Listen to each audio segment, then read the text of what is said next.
살을 내는 듯한 섣달 금음의 칼바람이 창호지 문을 사정없이 두들겨 대고 있었는데 그 소리가 마치 굶주린 짐승의 울부짖음 같아 듣는 이의 뼈마디조차 시리게 만들었다. 그러나 방 안의 풍경은 바깥 세상과는 딴판으로 훈훈한 온기가 감돌고 있었으니 아랫목에는 두툼한 비단 보료가 깔려 있었고 그 위에는 윤기가 자르르 흐르는 쌀밥과 김이 모락모락 피어오르는 쇠고기 묵국이 유기그릇에 담겨 정갈하게 차려져 있었다. 며느리 명곡은 꼿꼿한 자세로 앉아 은수저를 들어 국물을 한술 떠서 입으로 가져가더니 입안 가득 퍼지는 고소한 기름맛을 음미하듯 천천히 목구멍으로 넘기고는 마치 세상에 부러울 것이 없다는 듯 만족스러운 표정으로 다시 젓가락을 들어 잘 구워진 조기 살점을 뚝 떼어 하얀 쌀밥 위에 얹었다. 그녀의 입게는 미세한 조소가 서려 있었는데 그것은 단순한 식욕의 충족에서 오는 것이 아니라 누군가를 향한 지독한 경멸과 승리감이 뒤섞인 섬뜩한 미소였다. 방 안가득 퍼지는 구수한 밥 냄새와 고깃국 냄새는 문틈을 타고 밖으로 흘러나갔고 그 냄새는 마루 끝에 쭈그리고 앉아있는 한 노파의 코를 잔인하게 자극하고 있었다. 마루 끝. 차디찬 나무 바닥 위에 거적대기 하나를 깔고 앉아있는 노파는 다름 아닌 명곡의 시어머니 최 씨였는데 그녀의 몰골은 차마 눈뜨고 볼 수 없을 만큼 비참하기 짝이 없었다. 헝클어진 흰 머리카락은 빗질을 안 한 지 오래되어 엉겨붙어 있었고 얇은 무명 치마 저고리는 곳곳이 기워져 있어 살을 파고드는 겨울 바람을 막기에는 턱없이 부족해 보였다. 최 씨의 앞에 놓인 것이라고는 이가 다 빠진 개밥그릇 같은 사기 그릇에 담긴 식어버린 보리밥 한 덩이와 건더기 하나 없이 맹물이나 다름없는 짠지 국물뿐이었으니 그녀는 언손을 호호 불어가며 딱딱하게 굳은 보리밥을 억지로 입에 넣고 있었다. 밥알이 모래알처럼 씹힐 때마다 최 씨의 목구멍에서는 서러움인지 밥덩인지 모를 것이 컥컥거리며 막혔지만 그녀는 감히 방 안을 향해 물 한 모금 달라는 소리를 하지 못하고 그저 흐르는 콧물을 더러운 소매 끝으로 훔치며 눈치만 살피고 있을 뿐이었다. 10년이면 강산도 변한다 하였으나 이 집안의 풍경은 변한 정도가 아니라 아예 하늘과 땅이 뒤집힌 꼴이었다. 어머니, 밥알 씹는 소리가 어찌 그리 요란합니까? 천한 것들이나 밥상머리에서 쩝쩝거린다 하여 예전에 저를 그리도 나무라시더니 이제 보니 어머니께서 딱 그 짝이 되셨습니다 그려. 명곡의 목소리는 낮고 차분했으나 그 안에 담긴 도끼는 서리빨보다 매서웠다. 방 안에서 들려오는 며느리의 타박에 최 씨는 씹던 밥을 차마 삼키지도 뱉지도 못한 채 꿀먹은 벙어리처럼 얼어붙었고 수치심에 얼굴이 붉게 달아올랐으나 감히 대꾸할 엄두조차 내지 못했다. 과거 대가 당 마님이라 불리며 떵떵거리던 최 씨가 어찌하여 며느리 눈치나 살피는 늙은 종 신세가 되었단 말인가. 최 씨의 떨리는 손이 숟가락을 놓칠 뻔하자 그녀는 황급히 두 손으로 그릇을 움켜쥐며 마음속으로 피눈물을 삼켰다. 이것은 단순한 가난 때문이 아니오. 오로지 자신이 10년 전에 뿌린 악업의 씨앗이 자라나 거대한 독수, 두슈가 되어 자신을 옥죄고 있음을 그녀 스스로 너무나 잘 알고 있었기 때문이었다. 시간을 거슬러 10년 전으로 돌아가 보면 그때 이 집안의 안주인은 단연코 최 씨였고 명곡은 갓 시집온 어린 며느리에 불과했다. 당시 최 씨는 동네에서 소문난 악독한 시어머니로 명곡을 며느리가 아닌 돈 주고 사온 종년 부리듯 하였는데 해가 뜨기도 전에 명곡을 깨워 10리 밖 우물에서 물을 길어오게 하는 것은 예사요.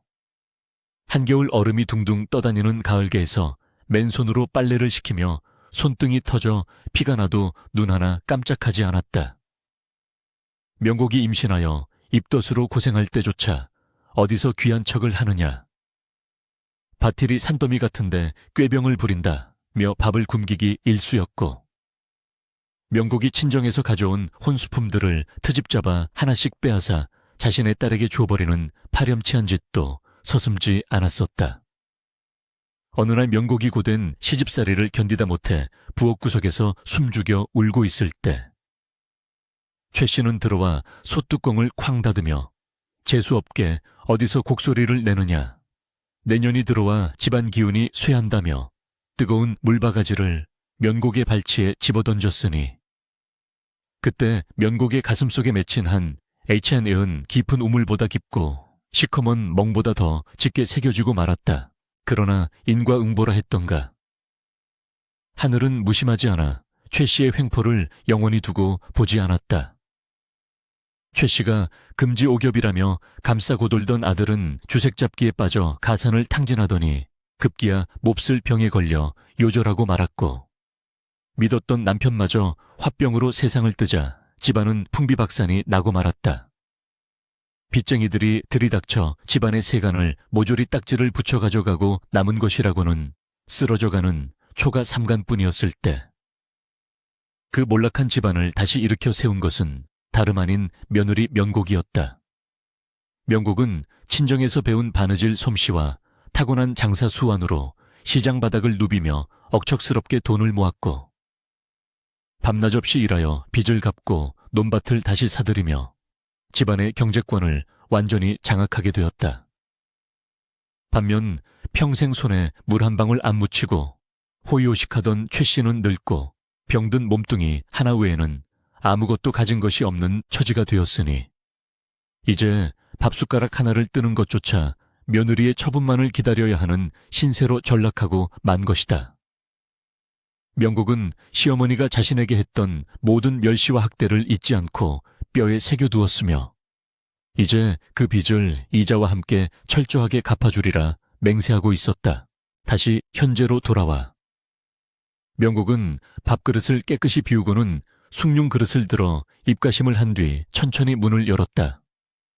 찬바람이 훅 하고 방 안으로 밀려 들어오자 명곡은 미간을 찌푸리며 옷깃을 여미고는 마루에 앉아있는 시어머니를 내려다보았다. 최 씨는 며느리가 나오자 황급히 먹던 그릇을 등 뒤로 숨기며 몸을 움츠렸는데 그 모습이 마치 주인에게 혼날까 두려워하는 늙은 개와 다를 바 없었다.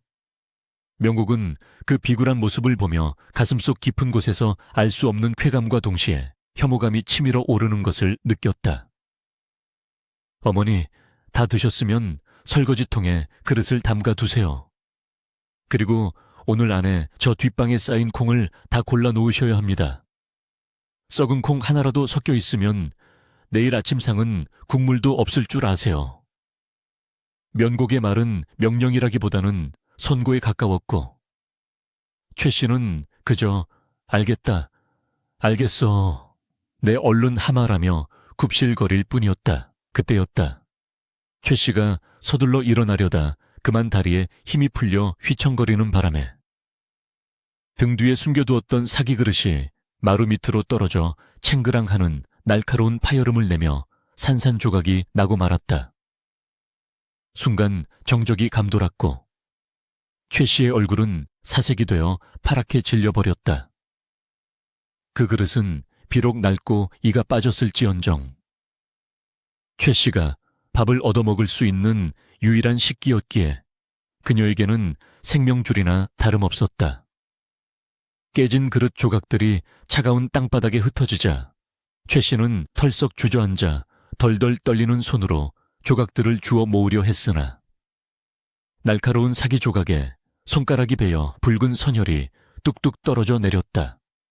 피를 보고도 아픔을 느낄 새도 없이 그녀는 고개를 들어 공포에 질린 눈으로 며느리를 올려다보았다. 명곡은 깨진 그릇과 시어머니의 피 흘리는 손을 번갈아 보더니 눈 하나 깜짝하지 않고 차갑게 내뱉었다. 어머니, 제사 지낼 때나 쓰는 귀한 그릇을 깨먹던 옛 버릇이 아직도 안 고쳐지셨나 봅니다. 그릇 하나 간수 못하는 분이 무슨 밥을 드시겠다고. 명곡은 혀를 차며 싸늘한 눈빛으로 쏘아붙였다. 그깟 그릇이야 다시 사면 그만이지만 어머니의 그 조심성 없는 태도는 도저히 그냥 넘길 수가 없군요. 오늘 저녁은 굶으세요. 그리고 깨진 그릇 조각은 손으로 하나하나 다 주워서 멀리 갖다 버리시고, 마당 쓰는 빗자루도 다 달았으니 새로 엮어 놓으십시오. 그 말은 단순히 밥을 굶기겠다는 벌이 아니라 인간으로서의 존엄을 짓밟는 형벌이나 다름없었다. 최 씨는 피 흐르는 손을 치마폭에 감추며 아가, 내가 잘못했다. 손이 너무 시려서 그만, 한 번만 용서해 다오 라고 애원했으나 명곡은 이미 방문을 닫고 들어가 버린 뒤였다. 닫힌 문 너머로 명곡이 이불을 펴는 소리가 들려왔고 최 씨는 마루 끝에 홀로 남겨져 흐느끼기 시작했다. 피 묻은 손가락보다 더 아픈 것은 갈기갈기 찢겨나간 자존심이었고 뼛속까지 파고드는 추위보다 더 무서운 것은 내일 또 어떤 고통이 기다리고 있을지 모른다는 공포였다. 마당의 앙상한 감나무 가지 위에는 까마귀 한 마리가 앉아 불길하게 울어대고 있었고 회색빛 하늘에서는 진눈개비가 흩날리기 시작했다. 최 씨는 깨진 그릇 조각을 줍기 위해 차가운 땅바닥으로 내려왔지만 그녀의 머릿속에는 오직 한 가지 생각만이 맴돌고 있었다. 내가 어쩌다 이 지경이 되었는가? 이것이 진정 하늘이 내린 벌이란 말인가? 그러나 후회는 이미 늦었고 닫힌 방문 안의 며느리는 이제 막 복수의 서막을 올렸을 뿐이었다. 방 안으로 들어온 명곡은 등잔불 심지를 돋우며 거울 앞에 앉았다. 거울 속에 비친 자신의 얼굴은 10년 전 그 순박하고 겁 많던 며느리의 얼굴이 아니었다. 눈꼬리는 독하게 올라갔고 인매는 단단하게 굳어 있어 마치 자신이 그토록 증오하던 시어머니의 젊은 시절을 보는 듯해 소스라치게 놀랐다.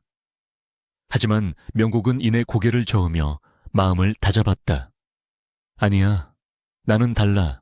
나는 당한 만큼 돌려주는 것뿐이야. 이것은 정이고 순리야. 그녀는 스스로에게 최면을 걸듯 중얼거렸지만 왠지 모를 서늘한 기운이 등골을 타고 오르는 것을 느꼈다. 밖에서는 눈보라가 거세지며 바람소리가 더욱 흉포하게 들려왔고 그 바람소리에 섞여 시어머니의 억눌린 곡소리가 희미하게 들려오는 듯했다. 명곡은 불을 끄고 자리에 누웠으나 쉽사리 잠을 청할 수 없을 것 같은 예감이 들었다. 이것은 단순한 고부간의 갈등이 아니었다. 한 집안의 몰락과 그 위에서 피어나는 처절한 복수극. 그 끝을 알 수 없는 비극의 시작이었다. 오늘 깨진 것은 사기 그릇 하나였지만 내일은 이 집안에 무엇이 깨져나갈지 아무도 알 수 없었다. 밤은 깊어가고 정막 속에 쌓이는 눈은 세상의 모든 소리를 삼키려는 듯 하얗게, 아주 하얗게 내리고 있었다. 동트기 전의 새벽 공기는 살갗을 베어낼 듯 차갑고 매서웠으나 명곡은 이미 일어나 단장을 마치고 안방문을 활짝 열어젖혔다. 그녀의 손에는 낡고 거친 삼벗 한 벌이 들려 있었는데 그것은 10년 전 자신이 시집 올 때 해왔으나 시어머니 최 씨가 이런 천한 것은 걸레로나 써야 한다며 내동댕이 쳤던 바로 그 옷감으로 지은 것이었다. 명국은 마루 끝에서 새우잠을 자고 있는 시어머니를 발끝으로 툭툭 건드려 깨웠다. 최 씨가 개슴츠레 눈을 뜨며 추위에 떨고 있자 명국은 들고 있던 삼벗을 최 씨의 얼굴 위로 휙 던져버렸다. 어머니, 이제 그 거추장스러운 비단옷은 벗으시죠. 밥값도 못하는 식충이가 비단이라니 가당치도 않습니다. 오늘부터는 이 옷을 입고 집안일을 하세요. 몸을 움직이는 데는 그 편이 훨씬 수월할 겁니다. 명곡의 목소리에는 일말의 동정심도 섞여 있지 않았고 그저 차가운 명령만이 존재할 뿐이었다. 최 씨는 떨리는 손으로 얼굴을 덮은 거친 천을 걷어내며 멍하니 며느리를 올려다보았으나 명곡의 서슬 퍼런 눈빛에 압도되어 감히 거역할 엄두를 내지 못했다. 최 씨는 눈물을 머금고 자신이 평생 아끼며 입어왔던 고운 비단 저고리와 치마를 벗어 내려놓았다. 한때는 동네 안악들이 부러워 마지 않던 그 화려한 옷들이 벗겨지자 앙상하게 마른 최 씨의 노구 라오큐가 적나라하게 드러났다. 뼈가 앙상하게 드러난 어깨와 처진 살가 죽은 그녀의 몰락한 권위를 대변하는 듯 초라하기 그지없었다. 그녀가 까칠까칠한 삼벗을 몸에 걸치자 거친 섬유가 부드러운 살갗을 긁어대며 따가운 통증을 유발했다. 소매는 짧아 손목이 훤히 드러났고 치마는 발목 위로 댕강 올라와 찬바람이 숭숭 들어왔으니 그 모습은 영락없는 종년의 행색이었다. 명국은 그 모습을 만족스러운 듯 위아래로 훑어보며 비릿한 미소를 지었다. 이제야 제 분수에 맞는 옷을 입으셨군요. 보기 좋습니다. 옷을 갈아입으셨으면 물지개를 지고 우물에 다녀오세요. 물독이 비었으니 아침 밥 지을 물부터 길어와야지 않겠습니까? 명국은 부엌 구석에 처박혀 있던 낡은 물지개를 최 씨의 발치에 던져주었다. 그 물지개는 과거 명국이 만삭의 몸으로 짊어지며 눈물을 흘렸던 바로 그 물지개였다. 최 씨는 억장이 무너지는 심정으로 물지개를 짊어졌으나 평생 손에 물 한 방울 안 묻히고 살아온 그녀에게 물지개는 청은망은의 쇳덩어리와도 같았다. 어깨를 짓누르는 무게에 허리가 절로 굽어졌고 다리는 후들거려 한 발자국 떼기도 힘들었다. 그러나 명옥은 방문을 닫아 걸며 해가 중천에 뜨기 전까지 독을 채우지 못하면 점심도 없을 줄 아세요 라고 엄포를 놓았다. 최 씨는 비틀거리며 살인문을 나섰다. 밖은 아직 어둑어둑했고 길바닥은 밤새 내린 눈이 얼어붙어 빙판길이나 다름없었다. 차가운 새벽바람이 삼벗 사이로 파고들어 뼈마디를 쑤셔댔지만 최 씨는 입술을 깨물며 우물을 향해 걸음을 옮겼다. 동네 어귀의 우물터까지는 심리 길이나 되었고 가는 길목마다 마을 사람들의 시선이 칼날처럼 기다리고 있었다. 우물가에 도착했을 때 이미 부지런한 동네 안악들이 모여 물을 깃고 있었다. 최 씨가 물지개를 지고 나타나자 왁자지껄하던 우물가는 순식간에 찬물을 끼얹은 듯 조용해졌다. 안악들은 믿을 수 없다는 듯 눈을 비비며 최 씨를 쳐다보았다. 저게 누구야 아랫마을 최 씨 마님 아니신가? 세상에 저 몰골 좀 봐. 종년도 저런 꼴은 안 하겠네. 수근거리는 소리가 귓가에 윙윙거렸지만 최 씨는 고개를 푹 숙인 채 우물 안으로 두레박을 던졌다. 줄을 당겨 올리는 손이 부들부들 떨려 물이 반이나 쏟아졌고 그 모습을 본 안악들 중 몇몇은 혀를 찾고 몇몇은 고소하다는 듯 킥킥거렸다. 과거 최 씨에게 멸시를 당했던 떡집내, 여편네가 큰 소리로 빈정거렸다. 아이고, 마님, 평소엔 손가락 하나 까딱 안 하시더니 이제야 살림의 맛을 좀 아시겠수. 며느리 잘 둔 덕에 호강하시네 그려. 그 말에 주변 사람들의 웃음보가 터졌고 최 씨의 얼굴은 홍당무처럼 붉게 달아올라 쥐구멍이라도 찾고 싶은 심정이었다. 간신히 물동이를 채워 지게를 지고 일어서려는데 다리에 힘이 풀린 최 씨가 그만 빙판길에 미끄러지며 나동그라지고 말았다. 물동이는 와장창 깨지며 애써 길어 올린 물이 사방으로 튀었고 차가운 물벼락을 맞은 최 씨는 비명조차 지르지 못하고 털썩 주저앉았다.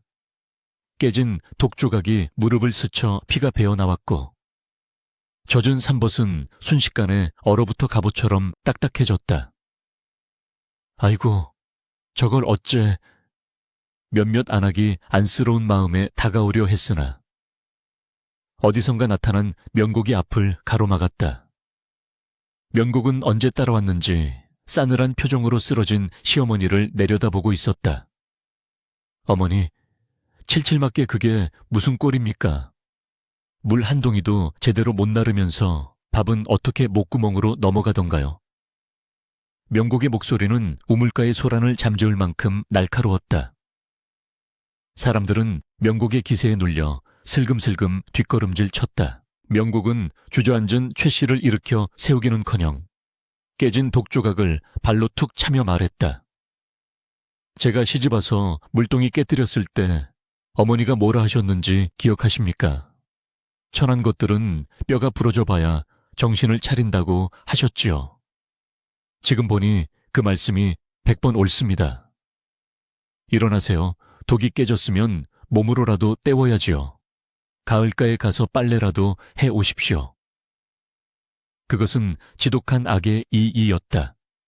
명국은 단순히 일을 시키는 것이 아니라 과거 자신이 당했던 모욕을 글자 하나 틀리지 않고 그대로 돌려주고 있었다.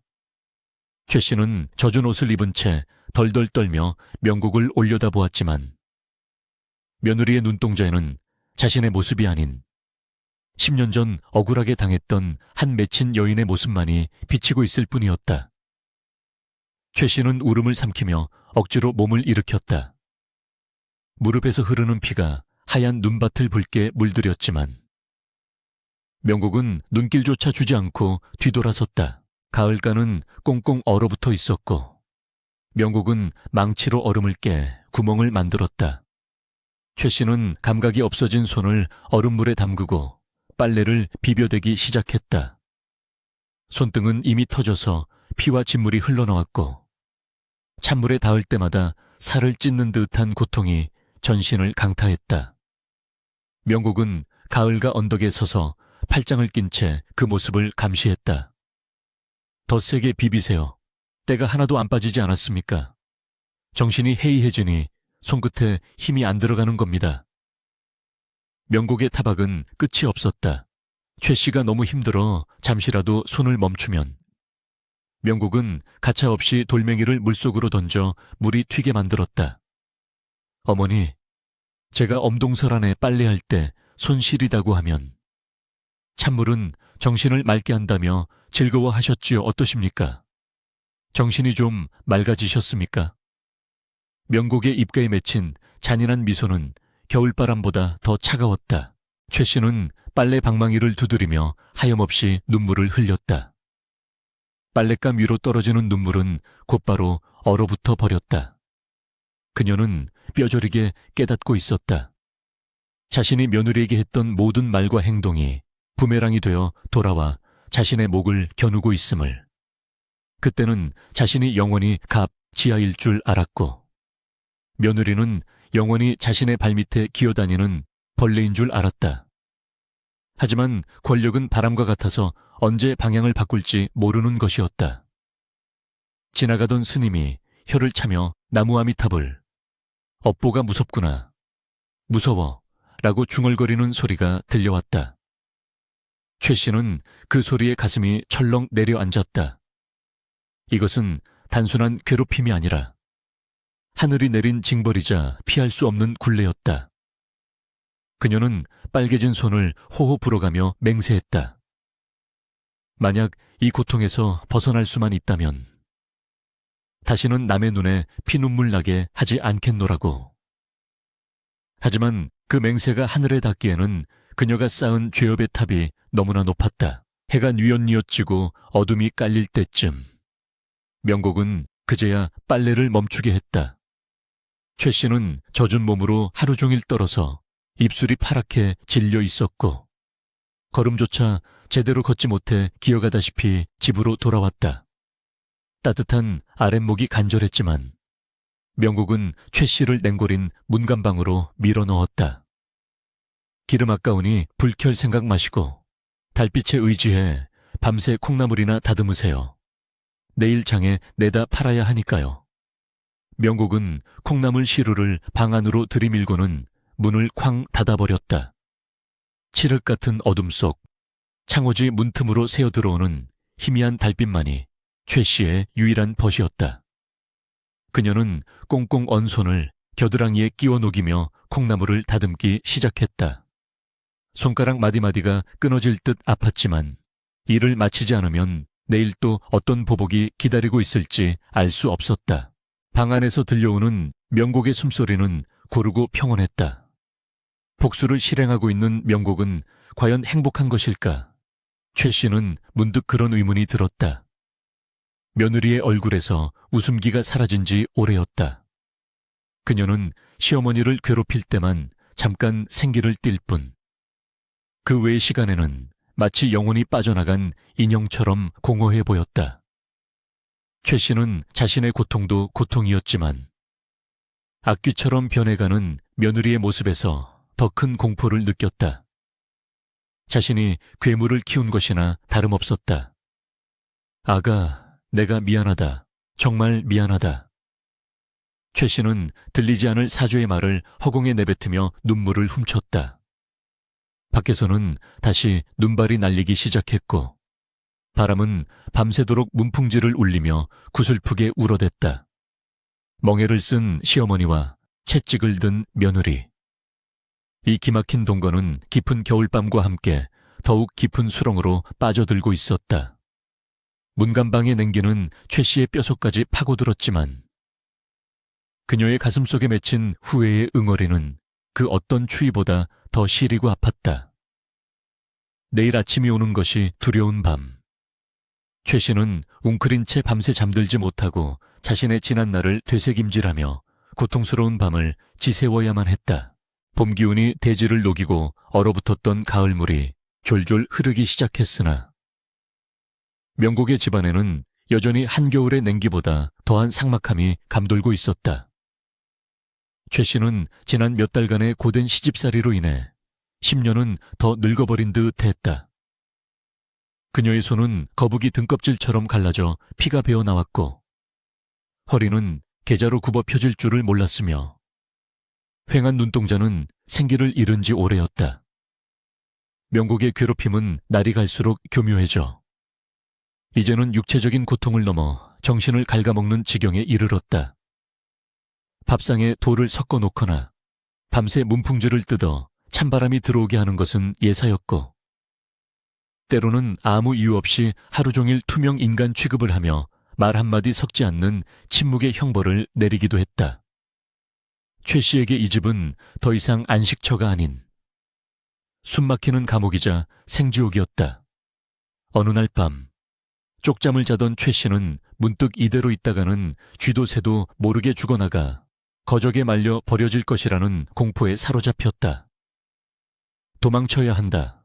어디로든 가야 산다. 생존 본능이 그녀의 흐릿한 정신을 번쩍 깨웠다. 그날 밤은 달빛조차 구름에 가려 사방이 칠흑같이 어두웠다. 최 씨는 떨리는 가슴을 진정시키며 보찜 하나를 쌌다. 보찜이라야 낡은 무명 옷까지 몇 벌과 부엌에서 몰래 훔쳐둔 누룽지 조각이 전부였지만 그것이 그녀가 가진 전 재산이었다.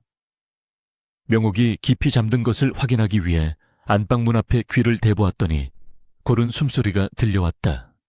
최 씨는 고양이처럼 살금살금 발소리를 죽여 마당을 가로질렀다. 심장이 쿵쾅거려 그 소리가 온 동네에 울려 퍼질 것만 같았다. 살인문 빗장을 여는 손이 땀으로 흥건히 젖어 미끄러졌다. 끼익 낡은 경첩이 비명을 질렀고 최 씨는 소스라치게 놀라 자리에 주저앉을 뻔했다. 다행히 안방에서는 아무런 기척이 없었다. 그녀는 안도의 한숨을 내쉬며 문틈으로 몸을 빠져나가려 했다. 바로 그때 어둠 속에서 서늘하고 낮은 목소리가 그녀의 뒷덜미를 낚아챘다. 어머니, 이 야밤에 보찜을 싸들고 어디로 마시를 가십니까? 최 씨는 심장이 멎는 듯 단 공포를 느끼며 천천히 고개를 돌렸다. 그곳에는 명곡이 하얀 소복 차림으로 마치 저승사자처럼 서 있었다. 언제 나왔는지 기척조차 없었다. 명곡의 손에는 등잔불이 들려 있었는데 흔들리는 불빛 아래 비친 그녀의 얼굴은 기괴하게 일그러져 있었다. 도망이라도 치시려는 겁니까? 갈 곳이나 정해두셨는지요? 친정은 이미 망해 잡초만 무성하고 시집간 딸녀는 어머니가 짐이 될까봐 문전박대하지 않았습니까? 명곡은 최 씨의 아픈 곳을 정확히 찌르며 천천히 다가왔다. 최 씨는 털썩 무릎을 꿇고 손이 발이 되도록 빌었다. 아가, 제발 나를 놓아다오. 내가 죽을 죄를 지었다. 그냥 길바닥에서 얼어 죽더라도 이 집만 떠나게 해다오. 제발. 최 씨의 애원에도 명곡의 표정은 차가운 돌부처 같았다. 명곡은 최 씨가 쥐고 있던 보찜을 낚아채 바닥에 패대기 쳤고 그 안에 있던 누룽지 조각들이 흙바닥에 흩어졌다. 어머니, 착각하지 마세요.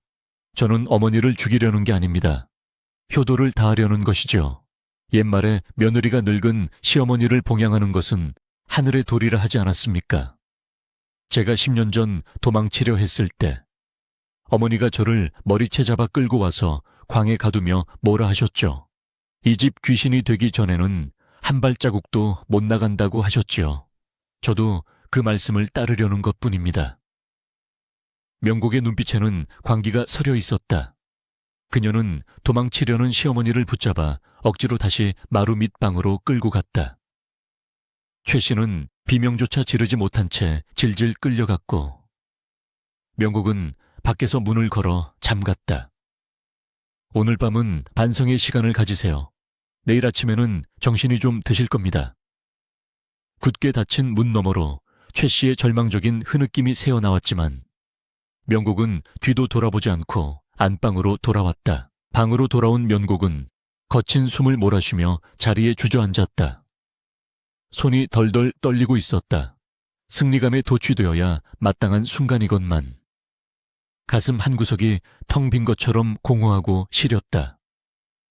그녀는 물사발을 들이켰지만 갈증은 해소되지 않았다.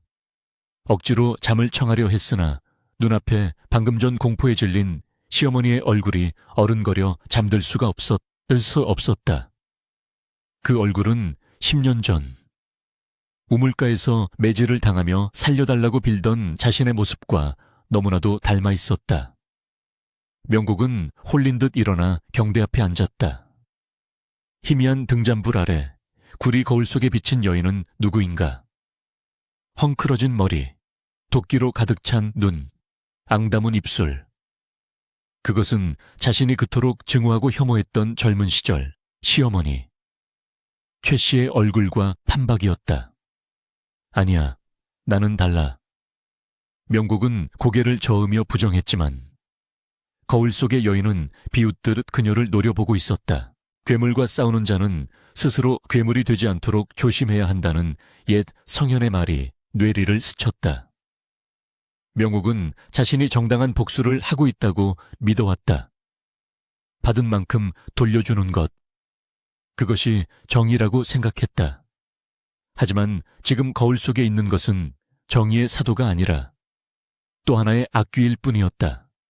명곡은 손을 들어 자신의 얼굴을 더듬었다. 피부는 아직 젊고 팽팽했지만 그 안에서 썩어가고 있는 영혼의 악취가 풍기는 듯했다. 시어머니를 굶기고 모욕하고 가두는 동안 그녀의 마음속에 있던 인간다움도 함께 죽어가고 있었던 것이다. 복수의 칼날이 상대를 찌르는 동시에 그 칼자루를 쥔 자신의 손바닥도 피투성이로 만들고 있음을 그녀는 그제야 깨닫기 시작했다. 명옥은 견딜 수 없는 혐오감에 거울을 엎어버렸다. 쩡하는 소리와 함께 거울 뒷면의 나무 받침이 금이 갔다. 그러나 거울을 엎는다고 해서 이미 변해버린 자신의 내면까지 덮을 수는 없었다. 다음 날부터 명곡의 태도에 미묘한 변화가 생겼다. 여전히 시어머니에게 일을 시키고 차갑게 대했으나 예전처럼 독사 같은 말을 내뱉거나 끼니를 아예 굶기는 일은 줄어들었다. 대신 그녀는 지독한 침묵 속에 빠져들었다. 하루 종일 한마디도 하지 않은 채 멍하니 허공을 응시하거나 이유 없이 한숨을 내쉬는 일이 잦아졌다. 밥을 먹다가도 숟가락을 내려놓고 멍하니 마루 끝에 앉아있는 시어머니의 굽은 등만 바라보곤 했다. 그 시선에는 증오뿐만 아니라 연민, 그리고 자기 자신에 대한 혐오가 복잡하게 뒤엉켜 있었다. 최 씨 역시 며느리의 변화를 감지했다. 매질과 폭언이 줄어든 것은 다행이었으나 며느리에게서 뿜어져 나오는 음산하고 무거운 침묵이 더 견디기 힘들었다. 그것은 폭풍전야의 고요함 같기도 했고 모든 것을 포기한 사람의 체념 같기도 했다. 집안에는 기이한 정막이 감돌았다. 동네 사람들도 이 집 앞을 지날 때면 발소리를 죽였다. 담장 너머로 들리는 소리라고는 명곡의 배틀 짜는 소리와 최 씨의 기침 소리뿐이었다. 철컥, 철컥. 배틀 소리는 규칙적이었으나 그 안에는 억눌린 분노와 알 수 없는 슬픔이 담겨 있었다. 명곡은 배를 짜며 끊임없이 생각했다. 이 복수의 끝은 어디인가? 시어머니가 죽어야만 끝나는가? 아니면 내가 미쳐버려야 끝나는가? 실타래가 엉키듯 그녀의 머릿속도 복잡하게 꼬여만 갔다. 어느 날 오후, 명국은 텃밭에서 김을 메고 있는 시어머니를 물끄러미 바라보았다. 흙투성이가 된 채 힘겹게 호미질을 하는 늙은 여인. 그 초라한 모습에서 과거에 위풍당당했던 마님의 모습은 찾아볼 수 없었다. 그저 생존을 위해 발버둥치는 늙고 병든 짐승만이 있을 뿐이었다. 어머니, 새참 드세요. 명곡이 불쑥 내민 것은 따뜻한 감자 2알과 물 1그릇이었다. 최 씨는 깜짝 놀라 호미를 놓치고 며느리를 쳐다보았다. 독이 든 것은 아닐까 의심하는 눈초리였다. 명곡은 그 눈빛을 읽고 쓴웃음을 지었다. 독 안 탔습니다. 드시고 하세요. 쓰러지시면 장사 지내줄 돈도 아까우니까요. 말은 퉁명스러웠지만 감자에는 김이 모락모락 나고 있었다. 최 씨는 떨리는 손으로 감자를 받아들고 허겁지겁 입에 넣어뒀다. 목이 메어 물을 마시려는데 눈물 한 방울이 물그릇에 톡 하고 떨어졌다. 명곡은 그 모습을 참아 지켜보지 못하고 획 돌아서 버렸다. 그녀의 가슴 속에서 단단하게 굳어있던 응어리진 무언가가 조금씩 흔들리고 있었다. 그것은 용서가 아니었다. 그것은 지독한 피로감이었다. 미워하는 것도 괴롭히는 것도 이제는 지쳐버린 것이다. 그러나 운명의 수레바퀴는 그들이 멈추고 싶다고 해서 멈추는 것이 아니었다. 복수의 허망함을 깨달아갈 무렵 하늘은 또 다른 시련을 준비하고 있었다. 장마철이 시작되려는지 하늘은 며칠째 찌푸려 있었고 습한 바람이 불어왔다. 최 씨의 기침소리가 날이 갈수록 심해지더니 급기야 피가 섞인 가래가 나오기 시작했다. 밤마다 들려오는 콜록, 콜록 하는 소리는 명곡의 신경을 날카롭게 긁어댔다. 그것은 마치 죽음이 문턱까지 찾아와 노크를 하는 소리 같았다. 명곡은 밤잠을 서리며 생각했다. 저 노인네가 죽으면 나는 자유로워질까? 아니면 영원히 죄책감이라는 감옥에 갇히게 될까? 거울 속의 악귀는 사라지지 않고 밤마다 그녀의 꿈속에 나타나 속삭였다. 너는 나야. 우리는 똑같은 년들이야. 명곡은 비명을 지르며 잠에서 깨어났고 식은땀으로 젖은 베개를 적시며 새벽을 맞이하곤 했다. 집안 가득 퍼지는 죽음의 그림자와 광기 어린 침묵. 파국은 이미 예견되어 있었다. 하늘이 뚫린 듯 억수같이 퍼붓는 장대비가 초가지붕을 뚫을 기세로 쏟아지고 있었다. 칠흑 같은 어둠을 가르는 시퍼런 번개가 번쩍일 때마다 창호지 문에는 기괴한 그림자가 어른거렸고 뒤이어 천지를 뒤흔드는 천둥 소리가 우르릉 쾅 하고 터져나와 집안을 공포의 도가니로 몰아넣었다. 그것은 마치 하늘이 이 집구석에 서린 묵은 원한을 씻어내려는 듯 아니면 죄 지은 자들을 단죄하려는 듯 맹렬하게 포효하는 소리였다. 명곡은 자리에 누워 이불을 머리끝까지 뒤집었었으나 귓가를 때리는 빗소리와 심장을 옥죄어오는 불안감에 도저히 잠을 이룰 수가 없었다. 며칠 전부터 심상치 않던 시어머니의 기침소리가 오늘따라 뚝 끊긴 것이 영 마음에 걸렸다. 평소 같으면 이 요란한 천둥소리에 놀라 곡소리라도 냈을 위인이건만 사랑채 쪽은 무덤처럼 고요하기만 했다. 죽었나? 명국의 뇌리에 섬뜩한 생각이 스쳤다. 만약 저 노인네가 오늘 밤을 넘기지 못하고 객사한다면 그것이야말로 자신이 바라던 복수의 완성이지 않겠는가. 하늘이 내 손에 피를 묻히지 않고 처리해주는 것이니 감사해야 할 일이 아닌가. 그러나 명국은 자꾸만 등골이 서늘해지는 것을 참을 수 없었다. 그녀는 결국 자리를 박차고 일어났다. 흔들리는 등잔불을 손에 들고 문을 열자 휘몰아치는 비바람이 순식간에 그녀의 옷을 적셨다. 마당은 이미 발목까지 물이 차올라 질퍽거렸고 사랑채 무는 바람에 덜컹거리고 있었다. 명국은 비를 맞으며 사랑채로 달려가 문을 벌컥 열었다. 어머니, 그녀의 외침은 천둥 소리에 묻혀버렸다. 방 안은 습하고 퀴퀴한 냄새로 가득했고 빗물이 천장에서 새어 바닥 한가운데 웅덩이를 만들고 있었다. 그 차가운 냉기 속에 최 씨가 호팁을 하나에 의지한 채 새우처럼 웅크리고 누워 있었다. 명국이 다가가 등불을 비추자 드러난 최 씨의 얼굴은 불덩이처럼 붉게 달아올라 있었고 입술은 바싹 타들어가 허연 껍질이 일어나 있었다. 추워. 너무 추워. 최 씨는 사시나무 떨듯 온몸을 떨며 헛소리를 중얼거리고 있었다. 명국은 최 씨의 이마에 손을 얹었다가 소스라치게 놀라 손을 떼었다. 손이 될 것처럼 뜨거운 고열이었다. 이것은 단순한 몸살이 아니라 사람의 목숨을 앗아갈 수도 있는 지독한 역병, 이빙의 징조였다. 명국은 순간 멈칫했다. 지금 이대로 문을 닫고 나가 아침까지 모른 척한다면 내일 아침이면 모든 것이 끝나 있을 것이다. 지긋지긋한 복수도, 죄책감도, 시어머니라는 존재 자체도 이 빗물에 씻겨 내려갈 것이다. 그것이 가장 쉬운 길이었다. 명옥은 뒷걸음질 치며 문고리를 잡았다. 그런데 그때 혼수 상태에 빠진 최 씨가 허공을 향해 손을 허우적거렸다. 아가, 명곡의 발이 바닥에 붙어버린 듯 움직이지 않았다. 최 씨는 감긴 눈에서 눈물을 줄줄 흘리며 애타게 며느리의 이름을 불렀다.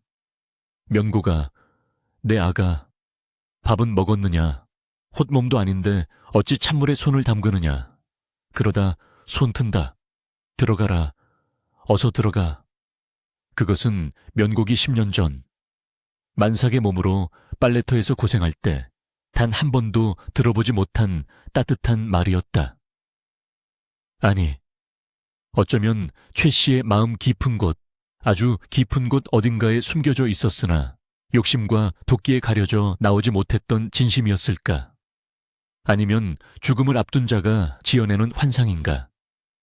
최 씨는 계속해서 헛소리를 이어갔다. 내가 잘못했다. 내가 못나서 내 새끼 죽고 남편 죽고 화풀이할 곳이 너밖에 없었다. 내가 귀신 씨였지. 불쌍한 것. 나 같은 시험이 만나 고생만 하고. 최 씨의 앙상한 손이 면곡의 치맛자락을 움켜쥐었다. 그 힘없는 소나귀에서 전해지는 것은 공포가 아닌 깊은 회한과 슬픔이었다. 명곡은 그 자리에 주저앉고 말았다. 그녀가 그토록 증오했던 악귀는 온데간데 없고 그저 죽음 앞에서 두려움에 떠는 사랑받지 못하고 사랑할 줄도 몰랐던 가엾은 한 늙은이가 있을 뿐이었다. 명곡의 눈에서 뜨거운 눈물이 왈칵 쏟아졌다. 그것은 시어머니에 대한 용서 때문이 아니었다. 지난 10년간 시어머니를 미워하느라 갉아먹힌 자신의 청춘이 복수라는 이름으로 스스로를 학대해온 그 시간이 너무나도 억울하고 비참해서였다. 어머니, 왜 이제 와서 그런 말을 하세요? 차라리 끝까지 악담이나 퍼붓고 죽지. 명곡은 최 씨의 가슴을 주먹으로 내리치며 오열했다. 밖에서는 천둥이 夸광하고 울리며 면곡의 울음소리를 대신해 주었다. 그 순간 면곡은 결단을 내려야 했다. 이대로 죽게 둘 것인가? 살릴 것인가? 그녀의 내면에서 두 자아가 치열하게 싸웠다. 죽게 놔둬. 저 여자는 내 인생을 망쳤어. 아니야. 지금 저 여자를 죽이면 너는 평생 살인자라는 멍에를 쓰고 살아야 해. 너는 저 여자와 달라야 해. 명국은 입술을 깨물어 피가 날 정도로 꽉 다물었다. 그리고는 벌떡 일어났다. 그녀는 부엌으로 달려가 아궁이에 불을 지폈다. 젖은 장작이라 불이 잘 붙지 않아 매운 연기가 눈을 찔렀지만 명국은 멈추지 않았다. 솥에 물을 붓고 찬장 깊숙이 숨겨두었던 귀한 약재를 꺼내 던져 넣었다. 졌다. 예전에 남편이 아플 때 쓰려고 사두었던 산삼 뿌리였다. 그녀는 부채질을 하며 미친 듯이 불을 살렸다. 죽지 마. 이렇게 쉽게는 못 죽어. 내 허락 없이는 절대 못 죽어. 면곡은 주문을 외우듯 중얼거렸다. 약이 끓는 동안 면곡은 다시 방으로 돌아와 젖은 수건으로 최 씨의 몸을 닦아내기 시작했다. 땀과 오물로 뒤범벅된 시어머니의 몸을 닦으며 명국은 기이한 감정을 느꼈다. 뼈만 남은 앙상한 팔다리, 쭈글쭈글한 뱃가죽. 한때는 호령하던 그 육신이 이제는 갓난아기처럼 무력하게 자신의 손길에 맡겨져 있었다. 명국은 밤새도록 최 씨의 머리맡을 지켰다. 열이 오르면 찬 수건을 갈아주고 오한이 들어 떨면 자신의 천으로 녹여주었다. 탕약이 다 끓자 그녀는 숟가락으로 억지로 최 씨의 입을 벌려 약물을 흘려 넣었다. 삼키세요. 제발 삼키란 말이에요. 약물이 목구멍으로 넘어가자 최 씨는 고통스러운 신음소리를 내뱉었지만 조금씩 호흡이 안정을 되찾아갔다. 새벽녘이 되자 비바람이 잦아들고 창밖이 푸르스름하게 밝아오기 시작했다. 밤새 사경을 헤매던 최 씨의 열이 거짓말처럼 내리기 시작했다. 고비는 넘긴 것이다. 명국은 탈진하여 최 씨의 발치에 쓰러지듯 기대어 잠이 들었다. 얼마가 지났을까? 따스한 햇살이 문틈으로 들어와 명국의 눈을 간지럽혔다. 그녀가 눈을 떴을 때 최 씨는 퀭한 눈으로 천장을 바라보고 있었다. 정신이 돌아온 것이다. 최 씨는 자신의 이마에 올려진 물수건과 머리맡에 놓인 빈 약사발 그리고 쪽잠을 자고 있는 며느리의 모습을 번갈아 보았다. 지난밤의 기억이 꿈인지 생시인지 흐릿했지만 한 가지는 분명했다. 자신이 살았다는 것, 그리고 자신을 살린 것이 다름 아닌 며느리라는 사실을. 최 씨는 마른 입술을 달싹이며 며느리를 불렀다. 아가. 명곡이 화들짝 놀라 눈을 떴다. 두 여인의 시선이 허공에서 마주쳤다. 예전 같으면 불꽃이 튀었을 그 시선 속에 이제는 묘한 정적만이 감돌았다. 최 씨의 눈에는 눈물이 그렁그렁 맺혀 있었다. 그녀는 힘겹게 손을 뻗어 면곡의 거친 손을 잡으려 했다. 명곡은 순간 피하려 했으나 이내 멈칫하고는 시어머니의 손길을 받아들였다. 최 씨의 손은 얼음장처럼 차가웠지만 그 손을 잡은 명곡의 손은 따뜻했다. 내가 꿈을 꾸었나 보다. 아주 긴 꿈을. 최 씨의 목소리는 갈라지고 탁했으나 그 어느 때보다 진실했다. 네가 나를 살렸구나. 죽어 마땅한 이 늙은이를. 명곡은 아무 말 없이 시어머니의 손을 내려다보았다. 어머니를 위해서가 아닙니다. 명곡이 덤덤하게 입을 열었다. 저를 위해서입니다. 어머니가 그렇게 편하게 가시면 남은 제 마음이 편치 않을 것 같아서 그래서 살린 겁니다. 그것은 반은 진심이고 반은 핑계였다. 하지만 최 씨는 그 말 속에 담긴 며느리의 깊은 뜻을 알아차렸다. 더 이상 복수는 의미가 없다는 것을. 생사의 갈림길에서 두 사람은 서로의 바닥을 보았고 그 바닥에는 증오보다 더 질긴 정칭이라는 끈이 엉켜 있음을 확인한 것이다. 비록 그것이 고운 정이 아닌 미운 정이라 할지라도 말이다. 고맙다. 그리고 미안하다. 최 씨는 평생 처음으로, 그리고 진심을 담아 며느리에게 사과했다. 그 한마디에 지난 10년간 명국의 가슴속에 쌓여있던 천년 묵은 바위가 쿵 하고 내려앉는 듯 했다. 명국은 고개를 돌려 눈물을 훔쳤다. 밖에서는 맑게 갠 하늘에서 참새들이 지저귀고 있었고, 밤새 내린 비로 씻겨 내려간 마당은 그 어느 때보다 깨끗하게 빛나고 있었다. 폭풍우가 지나간 자리에 비로소 고요한 평화가 찾아왔다. 하지만 이것은 완전한 끝이 아니었다. 이제 두 사람은 폐허가 된 관계 위에서 새로운 집을 지어야만 했다. 그것은 어쩌면 죽어가는 사람을 살리는 일보다 더 어렵고 고단한 여정이 될지도 몰랐다. 그러나 적어도 더 이상 서로를 죽이는 전쟁은 없을 것임을 두 여인은 본능적으로 느끼고 있었다. 명옥은 자리에서 일어나 방문을 활짝 열었다. 신선한 아침 공기가 방 안에 묵은 병마의 냄새를 몰아내고 있었다. 죽 좀 쑤어오겠습니다. 기운 차리셔야지요. 명곡의 뒷모습을 바라보는 최 씨의 눈에서 하염없이 눈물이 흘러내려 베개를 적셨다.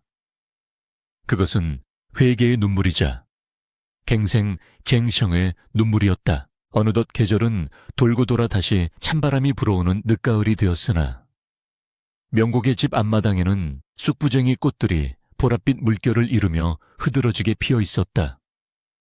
예전 같으면 잡초라며 모조리 뽑아버렸을 꽃들이었지만 명곡은 그것들을 그대로 두었다.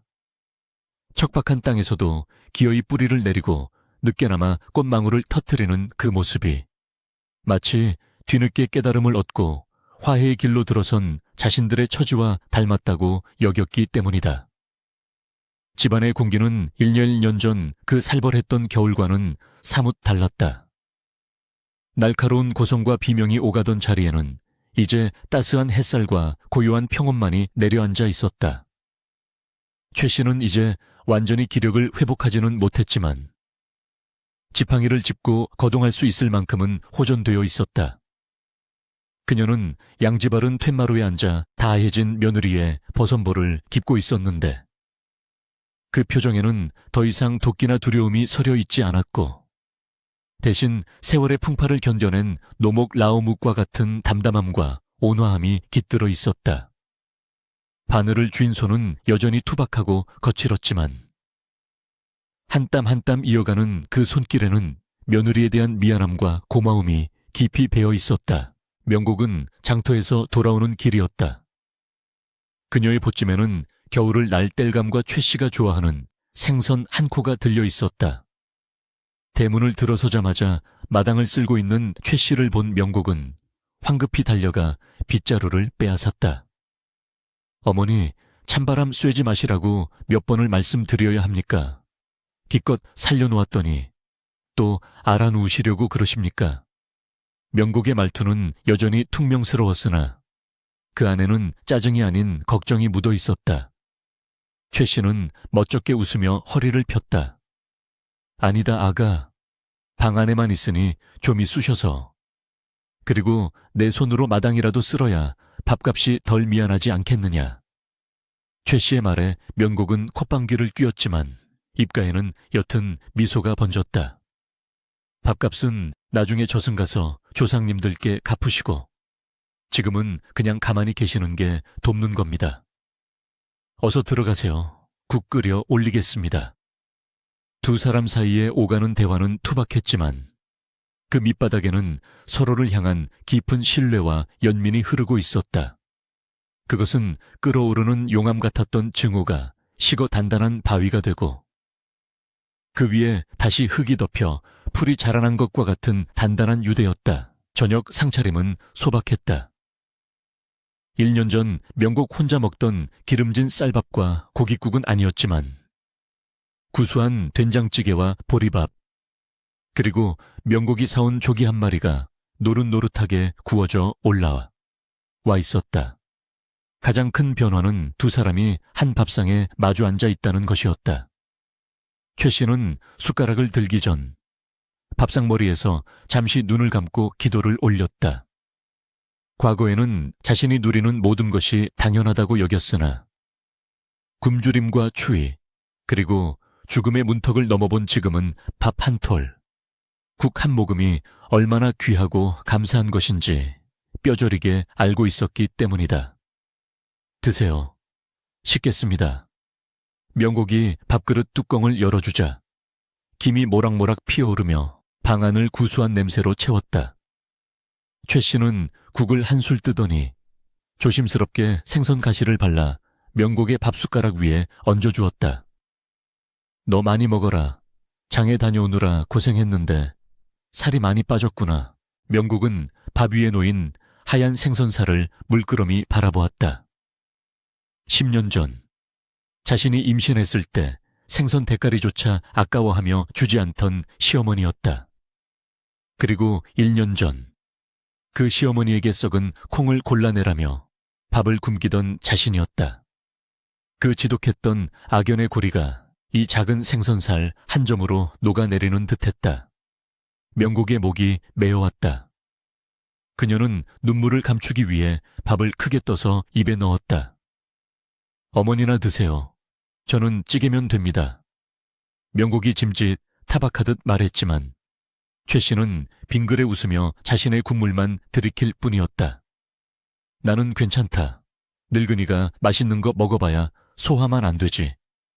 네가 건강해야 이 집안이 산다. 그 말은 빈말이 아니었다. 최 씨는 이제 진심으로 며느리를 집안의 기둥으로 인정하고 존중하고 있었다. 명곡은 묵묵히 밥을 씹었다. 짭조름한 생선 맛과 함께 짭짤한 눈물 맛이 입안에서 섞였다. 그것은 세상에서 가장 슬프고도 따뜻한 저녁 식사였다. 식사를 마치고 설거지를 하던 명곡은 문득 부엌 한 구석에 놓인 깨진 사기그릇 조각을 발견했다. 1년 전 최 씨가 떨어뜨려 깨트렸던 그 그릇의 파편이었다. 명곡은 그것을 집어들고 잠시 회상에 잠겼다. 복수심에 불타오를 때 그녀는 자신이 정의의 사도라고 착각했었다. 시어머니를 괴롭히는 것이 죽은 남편과 망한 집안을 위한 길이라고 믿었다. 하지만 남은 것은 무엇인가 피폐해진 정신과 흉물스럽게 변해버린 자신의 모습뿐이었다. 복수는 달콤한 독배와 같아서 마실 때는 시원하지만 결국 창자를 끊어놓는 고통을 안겨준다는 것을 그녀는 너무 늦게 깨달았다. 명곡은 그 조각을 부엌 뒤편의 흙 속에 깊이 파묻었다. 이제 과거의 아픈 기억들도 서로를 향한 날 선 원한도 모두 이 땅 속에 묻어버리기로 결심한 것이다. 흙을 덮고 다독이며 명곡은 마음속으로 속삭였다. 이제 다 끝났어. 우리는 다시 시작하는 거야. 밤이 깊어지자 두 사람은 아랫목에 나란히 누웠다. 예전에는 상상도 할 수 없는 일이었다. 창밖에서는 가을 귀뚜라미가 귀뚤귀뚤 울어대며 정적을 깨우고 있었고 달빛은 창호지 문을 은은하게 비추고 있었다. 최 씨가 조심스럽게 입을 열었다. 아가, 자느냐? 아니요, 듣고 있습니다. 명곡의 대답은 차분했다. 내 죽기 전에 꼭 하고 싶은 말이 있었다. 고맙다. 정말 고맙다. 나 같은 늙은이를 버리지 않고 거두어 주어서. 그리고 미안하다. 내 꽃 같은 시절을 내가 망쳤구나. 최 씨의 목소리는 떨리고 있었다. 명곡은 돌아누워 시어머니의 늙고 주름진 손을 잡았다. 그 손은 거칠고 차가웠지만 명곡은 더 이상 혐오감을 느끼지 않았다. 어머니, 지난 일은 이제 잊으세요. 저도 잊으렵니다. 어머니가 밉지 않아서가 아니라 미워하는 게 너무 힘들어서 그만두는 겁니다. 그러니 어머니도 죄책감 갖지 마시고 남은 생 편안하게 사시다 가세요. 그게 저를 도와주는 겁니다. 명국의 말에 최 씨는 소리 없이 눈물을 흘렸다. 그것은 참회의 눈물이자 며느리의 넓은 아량에 대한 감동의 눈물이었다. 명국은 시어머니의 등을 가만히 토닥여 주었다. 마치 엄마가 우는 아이를 달래듯 부드럽고 일정한 박자로. 그 손길 아래서 최 씨는 비로소 마음의 짐을 내려놓고 깊은 잠에 빠져들 수 있었다. 명국도 시어머니의 고른 숨소리를 들으며 눈을 감았다. 복수가 끝난 자리에 찾아온 것은 허무함이 아니라 비로소 내일을 살아갈 수 있는 안도감이었다. 그녀는 깨달았다. 진정한 승리는 상대를 짓밟는 것이 아니라 상대를 용서함으로써 나 자신을 지옥에서 건져 올리는 것임을.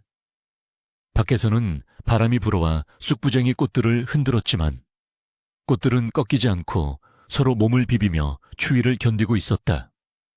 마치 이 방 안에 두 여인처럼 말이다. 이튿날 아침 동네 우물가에는 기이한 소문이 퍼졌다. 그 독하던 며느리가 시어머니를 업고 나들이를 갔다지 뭐야. 아이고, 해가 서쪽에서 뜨겠네. 최 씨 마님도 이제 살만해졌나 보구먼. 사람들은 수군거리면서도 내심 안도하는 눈치였다. 악독한 시어머니와 복수심에 미친 며느리의 이야기는 동네 사람들에게도 큰 부담이자 공포였기 때문이다. 그들의 화해는 마을 전체에 잔잔한 파문을 일으켰다. 사람들은 다시금 인과응보의 이치와 용서의 위대함을 되새기게 되었다. 악은 악으로 갚으면 끝이 없으나 덕으로 감싸 안으면 악인조차 선인으로 변모시킬 수 있다는 평범하지만 지키기 어려운 진리를 명옥과 최 씨는 온몸으로 보여준 셈이었다. 세월은 유수와 같이 흘러 몇 해가 더 지났다. 최 씨는 어느 맑은 봄날 며느리의 무릎을 베고 평화롭게 눈을 감았다. 그녀의 마지막 유언은 내 며느리로 와주어서 고마웠다는 한마디였다. 명국은 시어머니의 장례를 정성껏 치러주었다. 상녀가 나가는 날, 명국은 곡을 하며 서럽게 울었는데 동네 사람들은 그 울음소리가 가식없는 진심임을 알 수 있었다. 그것은 단순히 시어머니를 잃은 슬픔이 아니라 자신의 인생에서 가장 치열하게 부딪히고 미워하고 끝내 화해했던 유일한 동반자를 떠나보내는 상실감이었으리라. 장례가 끝나고 텅 빈 집으로 돌아온 면곡은 마루에 앉아 멍하니 하늘을 올려다보았다. 하늘은 눈이 시리도록 푸르렀고 마당 구석에는 최 씨가 생전에 심어놓은 쑥부쟁이가 다시 싹을 틔우고 있었다. 명국은 알 수 있었다. 비록 시어머니는 떠났지만 그녀가 남기고 간 깨달음은 자신의 가슴 속에 영원히 남아있을 것임을. 인생은 짧고 덧없으며 미움으로 채우기에는 너무나 아까운 시간들이라는 것을. 그녀는 자리에서 일어나 흙이 묻은 치마를 털었다. 이제 그녀는 혼자였지만 더 이상 외롭거나 불행하지 않았다. 그녀의 마음속에는 겨울의 혹한을 이겨내고 피어난 쑥부쟁이처럼 강인하고 향기로운 평화가 뿌리내리고 있었기 때문이다. 바람이 불어와 명곡의 머리카락을 스치고 지나갔다. 그 바람결에 마치 잘 살아라 아가 하는 최 씨의 목소리가 들리는 듯했다. 명곡은 엷은 미소를 지으며 부엌으로 향했다. 오늘 저녁은 구수한 된장찌개를 끓여 먼저 간 남편과 시어머니를 위해 밥상 한 켠을 비워두고 따뜻한 밥 한 그릇을 올려야겠다고 생각하면서 이야기는 여기서 끝을 맺으나 며느리 명곡이 보여준 용서의 미덕은 사람들의 입을 타고 전해지며 오래도록 조선 팔도에 잔잔한 울림을 남기게 되었다.